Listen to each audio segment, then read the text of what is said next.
ഇന്ന് ഞാൻ പറയാൻ പോകുന്നത് FTFS കഴിഞ്ഞ് കഴിഞ്ഞിട്ട് കേക്ക് വാങ്ങാൻ പോയിട്ട് തിരിച്ചു വന്നപ്പോഴേക്കും വാഷ് ഔട്ടായി പോയ പടത്തിനെ കുറിച്ചാണ്.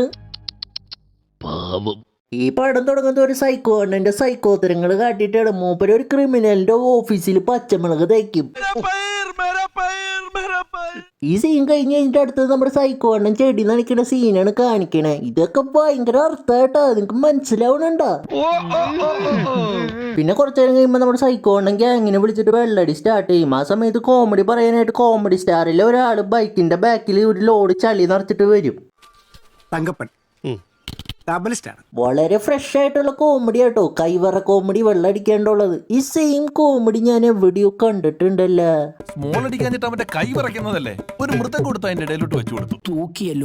പിന്നെ അത് കഴിഞ്ഞിട്ട് നമ്മുടെ സൈക്കോ അണ്ണനും ഗ്യാങ്ങും വെള്ളടിച്ച് ഹൈ ആയിട്ട് ഒരു പേട്ട ഡാൻസ് അങ്ങ് കളിക്കും. നിന്റെ കള്ളക്കടക്കണ്ണിൽ ലജ്ജാവതിയേ നിന്റെ കള്ളക്കടക്കണ്ണിൽ. പിന്നെ രാത്രിയാകുമ്പോൾ നമ്മുടെ സൈക്കോ അണ്ണൻ ഒരു അപരാധ ചേച്ചീനെ വീഡിയോ കോൾ ചെയ്തിട്ട് അപരാധ പരിപാടികൾ സ്റ്റാർട്ട് ചെയ്യും. നിങ്ങൾ അവന്റെ കഥകൾ കേൾക്കണം, കഥകൾ കേട്ടാൽ നിങ്ങൾ ഇതൊന്നും അല്ല മനുഷ്യനല്ലേ പുള്ളേ. പിന്നെ മോർണിംഗ് ആകുമ്പോൾ റാൻഡായിട്ട് ഒരു ബസ് സ്റ്റോപ്പിൽ ഒരു പൂക്കള ഡ്രസ് ഇട്ടിട്ടുള്ള ഒരു പൂവാലിനായിട്ടുള്ള ഒരു അമ്മാവനെ കാണിക്കും. അപ്പൊ അങ്ങോട്ട് ഒരു കാറിൽ കുറെ ചിക്സ് വരും. അവര് വഴി ചോദിക്കുമ്പോൾ നമ്മുടെ അമ്മാവൻ കാറിന്റെ ഉള്ളിൽ കയറിയിട്ട് കോഴിത്തരം കാണിക്കും. മിക്കവാറും ഈ സിനിമയിലെ പ്രൊഡ്യൂസർമാരിൽ ആരെങ്കിലും ആവാനാണ് ചാൻസ്, ആളുടെ ഓസ്കാർ ലെവൽ പെർഫോമൻസ് കാണുമ്പോ. അതാണ് എന്റെ വീട്. ഏത് സമയത്തും നിങ്ങൾക്ക് അവിടെ വരാം. നിന്നെ ആർക്ക് വേണം? പിന്നെ ഗേൾസ് എല്ലാവരും കൂടിയിട്ട് നമ്മുടെ സൈക്കോ അണ്ണന്റെ വീട്ടിലേക്ക് പോകും. നമ്മുടെ സൈക്കോ അണ്ണന്റെ വീട്ടിൽ വാടകയ്ക്ക് താമസിക്കാനാണ് ഇവർ വന്നേക്കണേ. ഈ കാര്യം നമ്മുടെ കോഴി അമ്മാവൻ അറിയും. അതറിയുമ്പോൾ അവിടെ ഒരു പെട്ടിക്കട ഇട്ട് താമസിക്കും. പിന്നെ അവിടെ കിടന്ന് കോഴിത്തരാണ്. മൂപ്പരെ കോഴിത്തരം കാണുമ്പോൾ കോഴിക്കടയെ കൊണ്ട് അറക്കാന്ന് തോന്നും. പിന്നെ നമ്മുടെ സൈക്കോ അണ്ണൻ റിട്ടയർ വന്നിട്ട് ചെലവ് അവിടെയുള്ള എല്ലാ ഗേൾസിനും എല്ലാവർക്കും കൊടുക്കും. അത് കഴിഞ്ഞിട്ട് പിറ്റേ ദിവസം നമ്മുടെ സൈക്കോ അണ്ണനെ ആരോ കൊല്ലും.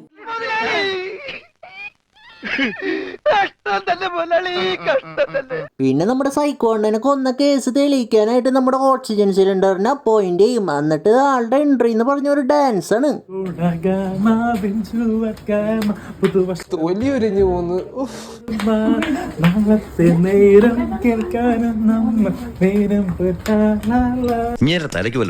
പിന്നെ ഇങ്ങനെ കുറിച്ച് പറയണെങ്കിൽ ഇങ്ങനെ റോട്ടിൽ കൂടെ വെറുതെ നടക്കണെങ്കിൽ എന്നെ ഫുൾ എയർ പിടിച്ചിട്ട് നടക്കുക. ഇങ്ങനെ വല്ല പെട്രോൾ പമ്പിൽ എയർ അടിക്കുന്ന ജോലിയായിരുന്നു.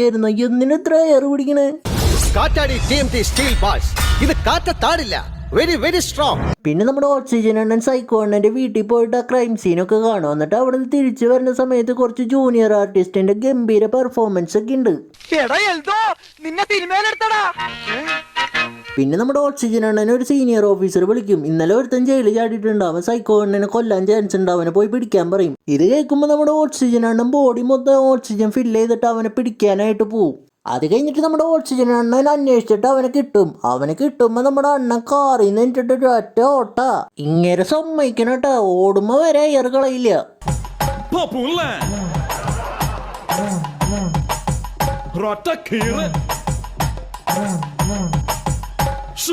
പിന്നെ ഇങ്ങനെ മറ്റേ ക്രിമിനലിനെ പിടിച്ചിട്ട് സ്റ്റേഷനിൽ കൊണ്ടുവിടും.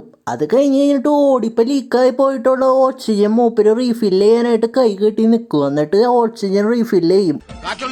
പിന്നെ ഇങ്ങനെ ആ ക്രിമിനലിനെ കൊണ്ട് ജയിലിൽ കൊണ്ടുവിടും.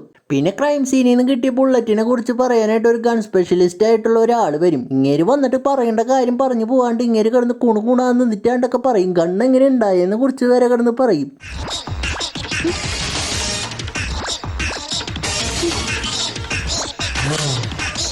എന്താ ഷൈട്ട് പറഞ്ഞേ?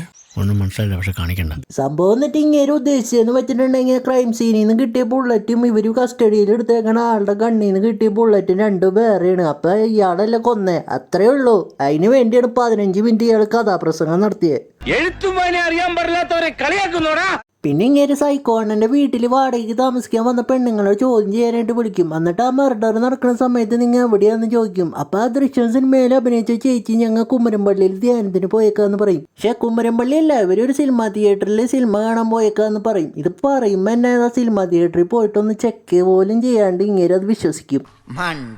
പിന്നെ ഇത്ര ദിവസം കേസ് അന്വേഷിച്ചിട്ട് ഒരു തുമ്പ് പോയിട്ട് ഒരു തുമ്പീനെ പോലും കിട്ടാത്തതുകൊണ്ട് സീനിയർ ഓഫീസറിന്റെ നല്ല ഊക്ക് കിട്ടും.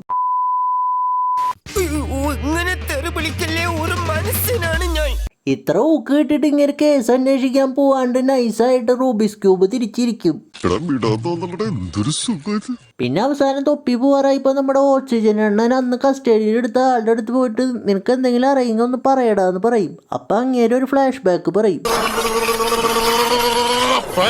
സംഭവം എന്നിട്ടാന്ന് വെച്ചാൽ ഇങ്ങനെയൊരു അനീതി ഉണ്ട്. അവള് ഭയങ്കര ഷൂട്ടറായിരുന്നു. അവളുടെ കൂടെ പഠിക്കുന്ന ഒരു പെണ്ണിന് ഇവളുടെ പെർഫോമൻസ് കണ്ടിട്ട് ഈഗോ അടിച്ചിട്ട് തന്തയോട് പറഞ്ഞിട്ട് അവളെ കള്ളക്കേസിൽ കൊടുക്കാനായിട്ട് നമ്മുടെ സൈക്കോ അണ്ണന് കൈക്കൂലി കൊടുക്കും. എന്നിട്ട് അവള് ജയിലിലാവും. എന്നിട്ട് അവള് ചാവും. അത് കഴിഞ്ഞിട്ട് ദൃശ്യം സിനിമയിൽ ചേച്ചി ഇവളുടെ കൂട്ടുകാരിയാണ്. അപ്പൊ അവള് റിവഞ്ച് ചെയ്യാനായിട്ട് തീരുമാനിച്ചു എന്ന് പറയും. അപ്പൊ നമ്മുടെ ഓക്സിജൻ അണ്ണൻ അവളെ അന്വേഷിച്ച് പോവും.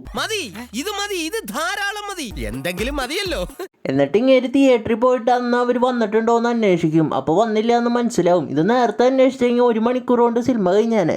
പിന്നെ അന്വേഷിക്കാത്ത എന്താന്ന് ചോദിച്ചാൽ അത് പേട്ടപ്പെടണം. അപ്പം അങ്ങനെയൊക്കെ ഉണ്ടാവും. എന്നിട്ട് ഈ പെണ്ണുങ്ങളെല്ലാവരും ഒരു കസ്റ്റഡിയിൽ എടുക്കും. എന്നിട്ട് എങ്ങനെ കൊന്നതെന്ന് ചോദിക്കുമ്പോൾ അവർ കൊന്ന സ്റ്റോറി പറയും.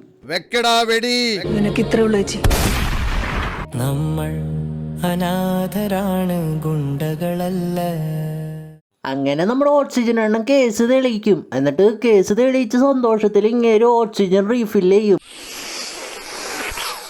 നമ്മുടെ ഹെൻറി കാവിൽ ഓറ ഫാമിങ് ചെയ്യണ മരിങ്ങേരി സിനിമയിൽ മൊത്തം എയർ ഫാമിങ് ആണ്. അങ്ങനെ പടം കഴിഞ്ഞു. അത്ര തന്നെ.